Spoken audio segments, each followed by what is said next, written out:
You are looking at Julian's pronunciation guide, where we look at how to pronounce better some of the most mispronounced words in the world, like this other curious word. But how do you say what you're looking for today?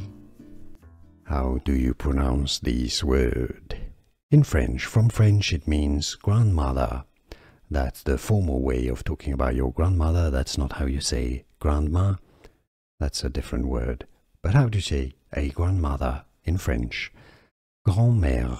Grand, the D is silent, so it's not grand, but grand. Mère. Mère is French for mother. Grand-mère. Or in English you can say it as grand-mère. Grand-mère.